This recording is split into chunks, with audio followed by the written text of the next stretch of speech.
एक बुजुर्ग विद्वान के पास एक आदमी आता है और बोलता है कि मैं बहुत परेशान हूँ। कोई काम में मन भी नहीं लगता, मैं ज़्यादा पढ़ा लिखा भी नहीं हूँ। बीवी बच्चों को 2 वक्त का खाना नहीं खिला पा रहा हूँ, उन्हें खुश नहीं रख पा रहा हूँ। कभी कभी तो ख्याल आता है कि मैं अपनी ज़िंदगी ख़त्म कर दूँ। मुझ पर दया कर कुछ रास्ता बताइए जो मैं कर सकूँ। विद्वान बुजुर्ग ने कहा, वो पहाड़ देख रहे हो? वहाँ पर एक मस्जिद है जिसके आसपास बहुत सारी चींटियाँ रहती है। तुम्हें जानकर हैरानी होगी, लेकिन वो चींटियाँ मस्जिद की ज़मीन को खोखला कर रही हैं। तुम्हें उन चींटियों को वहाँ से हटाना होगा, लेकिन ध्यान रहे किसी भी चींटी को नुकसान ना पहुँचे। तुम्हें ऐसा 7 दिन तक करना होगा। आदमी मान जाता है और अगले दिन सुबह ही पहाड़ पर चला जाता है। वहाँ हजारों की संख्या में चींटियाँ थीं। तभी उस आदमी को चींटियों का घर दिखता है जिसमें चींटियाँ लाइन बनाकर अपना खाना इकट्ठा कर रही थीं। आदमी को चींटियों का घर तोड़ने का मन नहीं कर रहा था। उसे चींटियों पर दया आ रही थी क्योंकि वो भी तो ऐसे ही परेशान था। लेकिन तभी उसे वो बुजुर्ग विद्वान की बात याद आती है। वो सोचता है कि विद्वान बुजुर्ग कैसे किसी का घर तोड़ने की बात कर सकते हैं। लेकिन वो परेशान था, उसे अपने परेशानी का हल चाहिए था। तो उसने ध्यान रखते हुए कि किसी चींटी को कोई नुकसान ना पहुंचे, उनका घर तोड़ना शुरू करता है।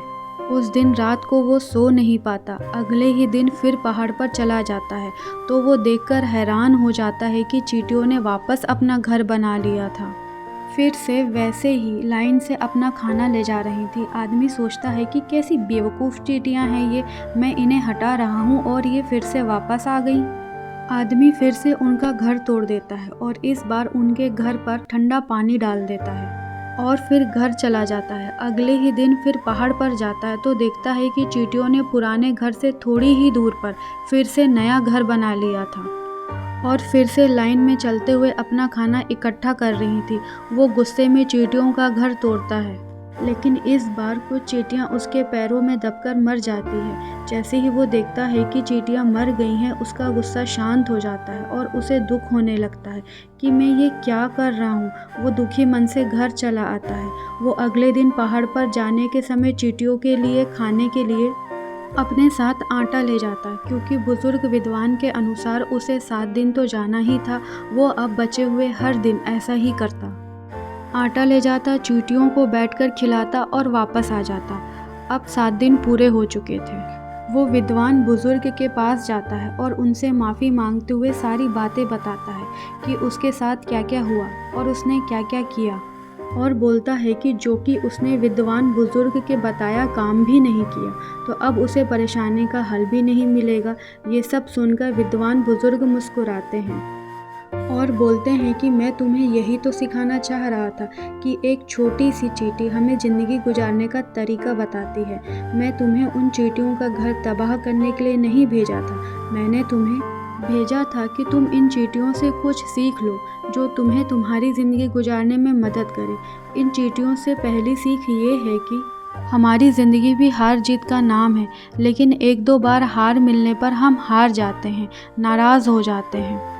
कुछ लोग तो अपनी ज़िंदगी को ख़त्म करना चाहते हैं, इतना ज़्यादा टूट जाते हैं। लेकिन तुमने जानवरों में एक चीज़ देखी होगी कि वो अपनी ज़िंदगी को कभी भी खुद से ख़त्म नहीं कर सकते। चाहे वो जानवर कितना ही भूखा क्यों ना हो, दुखी क्यों ना हो, कितनी ही तकलीफ़ में क्यों ना हो, वो अपनी ज़िंदगी के लिए कुछ ना कुछ करते ही रहते हैं। ज़िंदगी कोशिश करने का, स्ट्रगल करने का नाम है। ज़िंदगी और मौत तो अल्लाह के हाथ में है। मौत से पहले मौत के बारे में नहीं सोचो, क्योंकि मरने के बाद तो यहाँ से चले ही जाओगे। एक घर टूट गया है तो दूसरा घर बनाने की कोशिश करो। दूसरी सीख ये है कि जब भी तुम्हारा बुरा वक्त आता है और तुम्हें लगता है कि ये वक्त तुम्हें बर्बाद कर देगा, तुम्हें जीने नहीं देगा, ये सब सिर्फ तुम्हारा ख्याल है, तुम्हारी सोच है।